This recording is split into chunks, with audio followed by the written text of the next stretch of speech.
સાહેબ એક પત્ર તમે લખો ને એટલે પેલા હું ફોર્મેટ સમજાવું. સરકારી પત્રમાં વિષય ક્યાં લખાય? તો સરકારી પત્ર આવી રીતનો હોય. પેલા હોય જાવક નંબર હોય, પછી કચેરીનું નામ હોય અથવા વિભાગનું નામ હોય, પછી જે તે જિલ્લો હોય એ જિલ્લો હોય, અને પછી આવે તારીખ.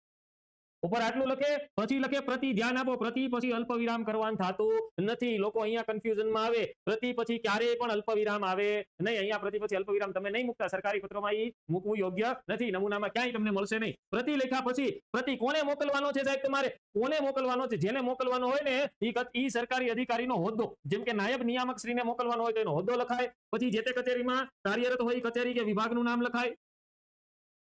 પછી લખાય જે તે જિલ્લો હોય જિલ્લો.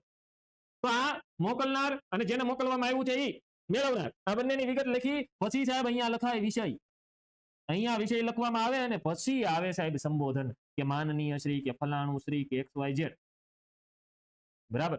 સંબોધન શ્રીમાન, મહોદય, માનનીય શ્રી, શ્રીયુત, આવા સંબોધનો આવે. વિષય પછી આવે તો સાહેબ અહીંયા હકીકતે પત્રના અંતે તો આવશે જ નહીં.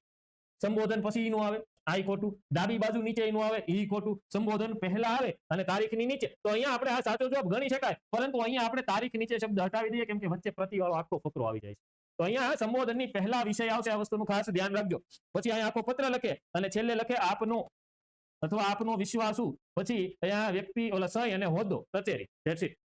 તો આ પત્ર લેખનનું સરકારી પત્રનું ફોર્મેટ છે. તો વિષય ક્યાં આવશે? અહીંયા સંબોધનની પહેલા.